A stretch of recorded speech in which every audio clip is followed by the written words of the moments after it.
लेकिन हकीकत यह है कि लेबनान पर पीछे हटने के लिए तैयार नहीं है नेतन्याहू और लेबनान में ही सिक्योरिटी जोन में आईडीएफ रहेगी। हमारी सेना को खतरे से निपटने की आज़ादी में और पूरा देश उनके साथ खड़ा है। हालांकि लेबनान को लेकर नेतन्याहू जिद पर अड़े हुए हैं और ये साफ कर दिया है कि हिजबुल्लाह के खिलाफ इजरायल की कार्रवाई जारी रहेगी। फिलहाल नेतन्याहू ने क्या कहा?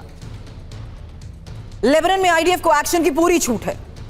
हिजबुल्लाह के खात्मे तक ऑपरेशन नहीं रुकेगा। जब तक चाहें सुरक्षा जोन में डटे रहेंगे। उत्तरी इजरायल के लोगों की सुरक्षा जरूरी है। और आपको बता दें, इजरायल काद्स ने कहा हिजबुल्लाह की सुरंगें और हथियार नष्ट करेंगे। नागरिकों की सुरक्षा हमारी सेना का कर्तव्य है। लेबनान पर इजरायल आईडीएफ के साथ खड़ा है। संदेश समझिए, जहां इजरायल अपनी प्रतिज्ञा से पीछे नहीं हटने वाला है और हिजबुल्लाह के खात्मे तक लेबनान पर हमले भी नहीं रोकेंगे। हालांकि नेतन्याहू की जिद से डील पर भी संकट मंडरा रहा है। अब यूएस से वार्ता के बीच ईरान की जंगी तैयारी को लेकर भी आज एक खबर है, जहां वार्ता के दौरान सैन्य तैयारी को ईरान मजबूत कर रहा है और ईरान के रक्षा मंत्री माजिद रेजा की चेतावनी, यूएस शर्त तोड़ेगा तो करारा जवाब मिलेगा।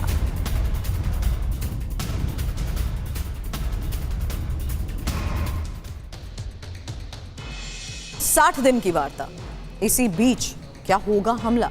क्योंकि ईरानी रक्षा मंत्री की जो चेतावनी सामने आई है उसके मुताबिक बातचीत के दौरान भी सैन्य तैयारी को मजबूत किया जा रहा है। अमेरिका शर्त तोड़ेगा तो करारा जवाब मिलेगा। पहले से ज्यादा कड़ा जवाब अमेरिका को दिया जाएगा। सबसे बड़ी सैन्य तैयारी ईरान कर रहा है और इस बात की आशंका इसलिए क्योंकि अप्रैल 2025 में भी अमेरिका ईरान के बीच वार्ता हुई। ईरान के एटमी ठिकानों पर इजरायली हमले भी हुए। वहीं फरवरी 2026 में अमेरिका ईरान की बातचीत के दौरान अमेरिका इजरायल के ईरान पर बारूदी प्रहार को लेकर भी खबरें थी।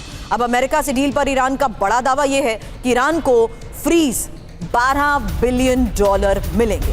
स्विट्जरलैंड में वार्ता के दौरान अंतिम दस्तखत और 2 किश्तों में ईरान को जमा पैसे मिलेंगे। कालिबाफ का एक और बयान कि यूएस ईरान में वार्ता से थमी लेबनान में जंग। ईरानी संसद के स्पीकर कालिबाफ का यह बयान है, लेबनान में शांति रखना ईरान का मकसद है। ईरान कभी लेबनान को अकेला नहीं छोड़ेगा। और खबर स्ट्रेट ऑफ हार्मूज पर ईरान ओमान वार्ता को लेकर भी है, जहां हॉर्मूज में सुरक्षित आवाजाही पर बातचीत और ओमान के विदेश मंत्री की कालिबाफ से मुलाकात। साथ ही स्ट्रेट ऑफ हार्मूज में कोई रुकावट नहीं, ओमान ने यह साफ कहा।